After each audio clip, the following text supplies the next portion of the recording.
Hello, hello. Welcome back to the Celestial Message.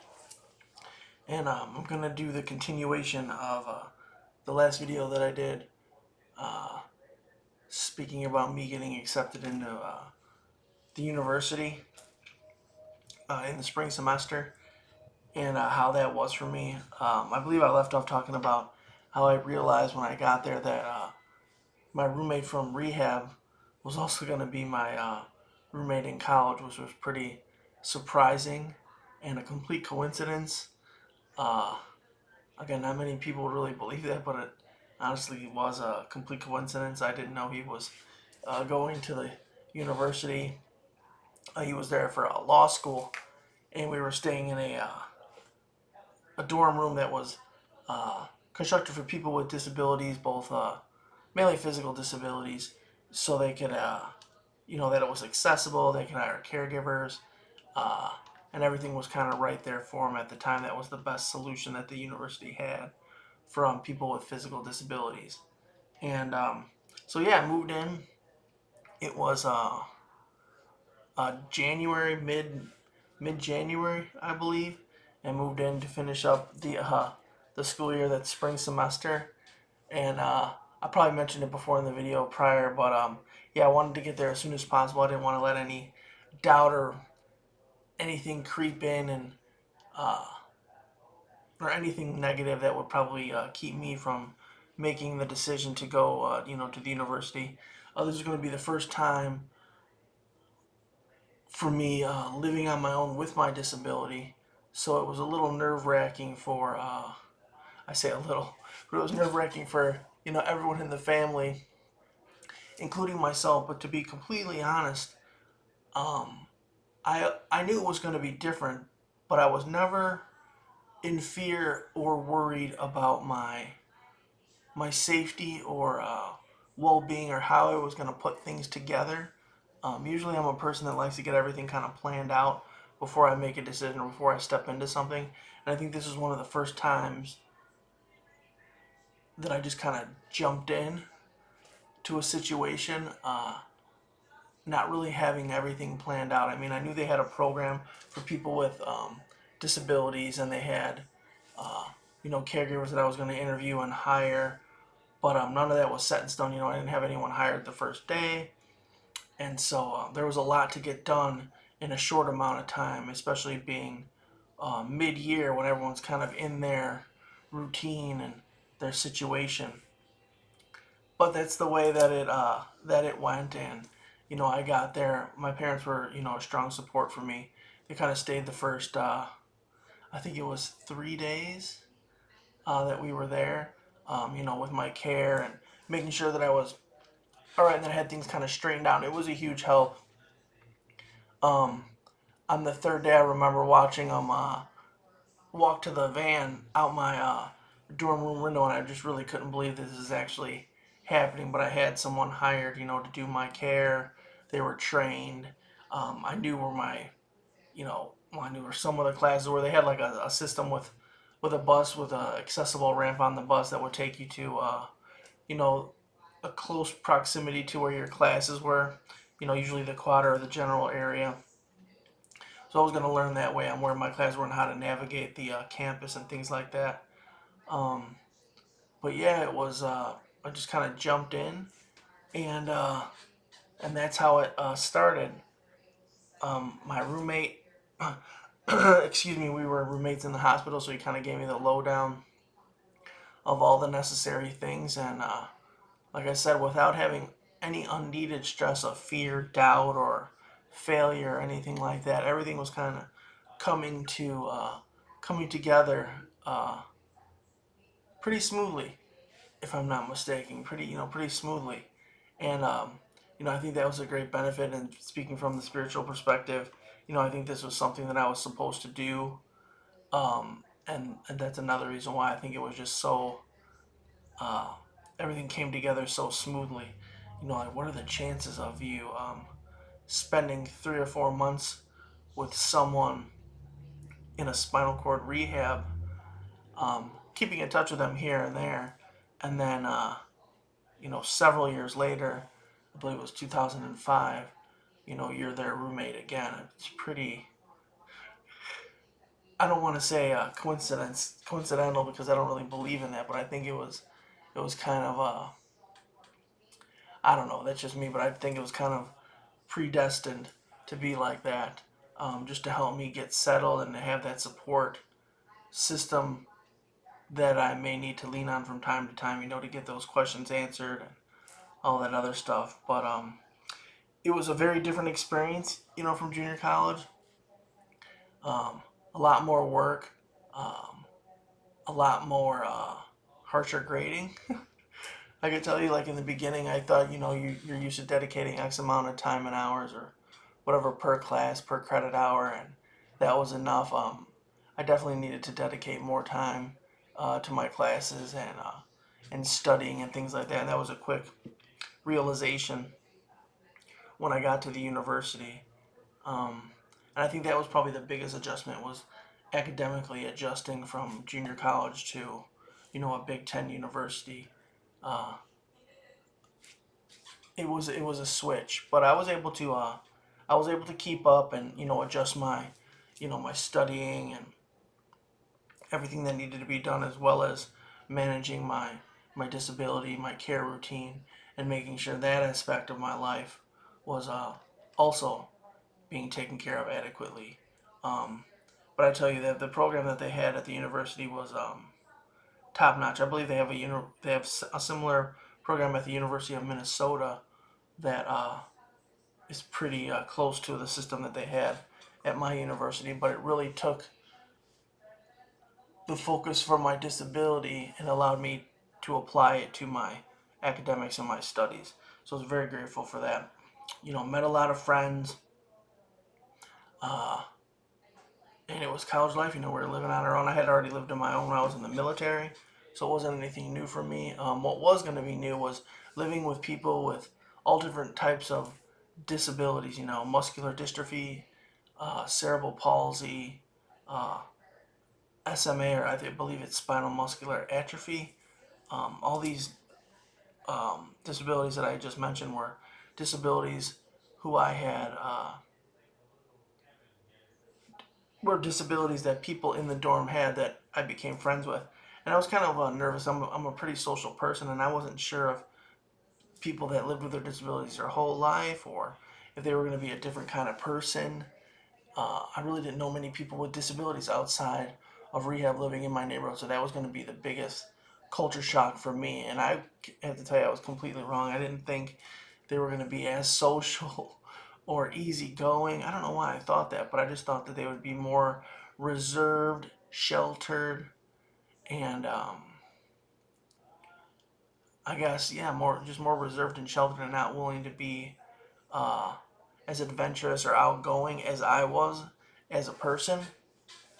But I was completely wrong about that. I met a couple close friends really quick. We ended up being close friends really quick, and we'd go out, and socialize and do all that stuff. And it was a great experience. Um, the years went by pretty quick, I'll have to say.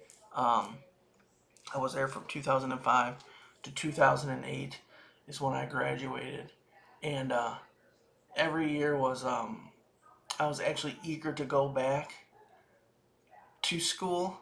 Believe it or not, even with all the work that it took, it was just so empowering for me to be on my own, living with a disability and being able to manage that, and also accomplishing work was just very empowering for me. And I just kind of didn't want that feeling to end. Um, yeah, it was just a really great feeling. Not a lot of, I think I proved a lot of people wrong, and that's not why I did it. It was just because it was such a big transition, and I just never let it get to me how big the transition was. I didn't put it on this unreachable pedestal. It was just something that had to be done. That it was the next step in the process, to graduate with a degree, and this is how it was going to go. And I really wish I would have held on to that mindset a little bit more, trying to get into grad school, etc. But as as I'm getting back to the story, undergrad, it was great. Met a lot of people. The whole college experience. I got to experience it all, and I wouldn't have changed it for the world. Part of what I wish I really would have tried to work on a little bit more was my, how do I put this? Was my I mean, when you have papers to write and things like that, and you have to go to a library, you really need to have someone that you can go to the library with, that's going to help you, look up things, sources, and all these, research materials, and really kind of dig in to these subject topics or these projects and these assignments. And I really wish I would have given more effort into doing that. I don't think I was completely 100% at the time comfortable in my skin as a person with a disability who required, help, getting that book off the shelf.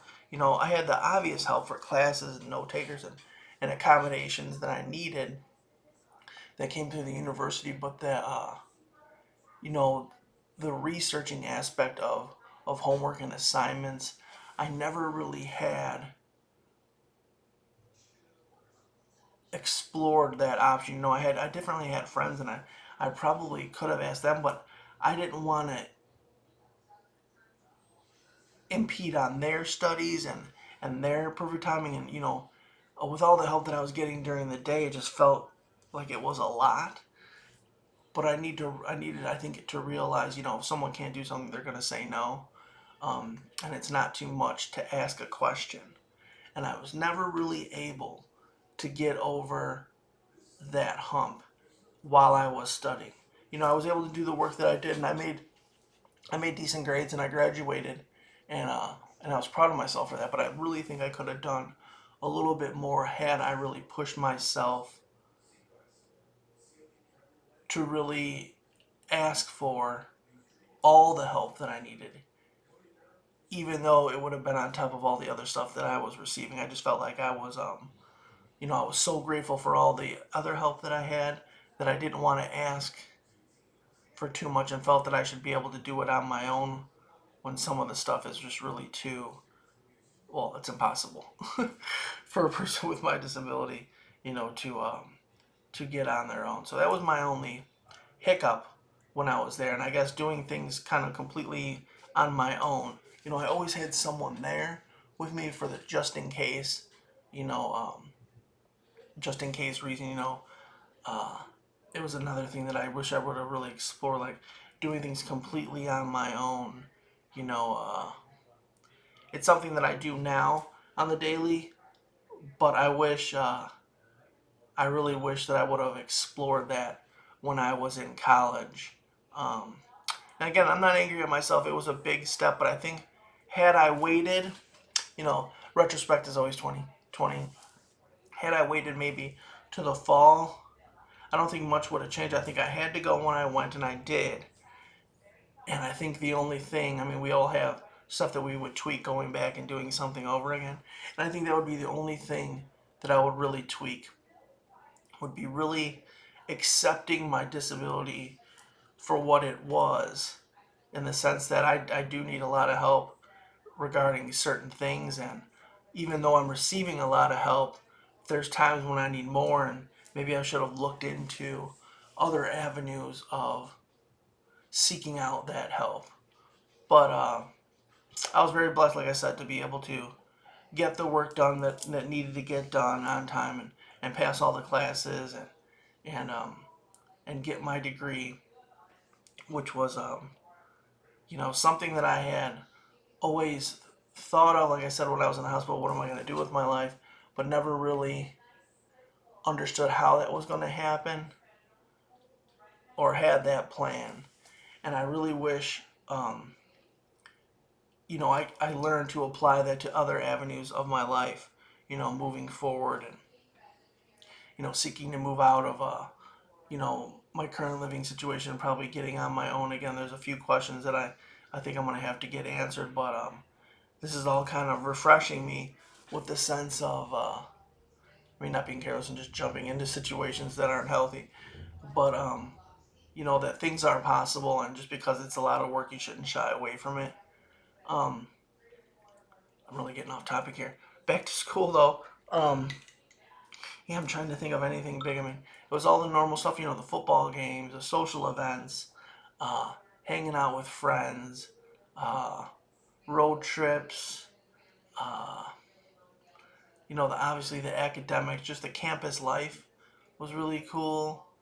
Um, like I said, the biggest thing was just living on your own with a disability, and everyone, you know, all the other people with disabilities that I had met, I was completely wrong about them being reserved and shy. They were just like me, outgoing, and their personality was who they were. It wasn't their disability that defined them, and I really was kind of embarrassed at my preconceived notion that just because these other people may have had their disabilities their entire lives, that they were going to be this you know uh, fragile, reserved, shy, and socially awkward person, because I was completely wrong about that. And I'm actually glad I was wrong, because it made for a better experience. Um, yeah, I'm trying to think. That would probably sum up the whole university. I mean, I couldn't go into all my classes. Uh, Met a lot of great friends. Some I'm still in touch with to this day. But yeah, I think this is gonna wrap up my video as far as my experience with my injury, in rehab and then going to college. Um, I really I hope these videos help. Anyone that may be experiencing a slightly similar situation, a life changing disability or anything. If you do watch the videos, you could always write it, even though they're gonna be out or whatever. And I'd be more than happy to go back and make another video to answer any questions that anyone have. Um, but yeah, it was something that I think I even surprised myself with a little bit. The not letting any of the negativity seep in to keep me from accomplishing my goal. And again, I truly believe, from the spiritual aspect, that just having faith, in the Holy Spirit, and knowing that I was, loved, that I would run into problems, but they weren't going to be the problems of, something that was going to put my life in jeopardy, or anything like that. Um, I guess that would really be the spiritual aspect of it. I'm trying to tell a story, you know, several years after I graduated, so I might be leaving out some details, but that would be to summarize the whole experience, um, would be about it. So again, like I said, I hope these videos help anyone or someone, or maybe if you know someone, you can refer them to the video. Um, Again, I just thought it would be something that I should do, just to kind of try to help or put it out there, if anyone ever needed it. So again, thank you to those who do tune into the videos. I really appreciate it. Again, I hope it helped, and feel free to, like I said, to comment, or ask any questions that you had about disability and the experiences maybe that I had, or if you wanted to elaborate on anything. But until then, um, I just want to say thanks, and I hope you guys are all doing well, and staying safe.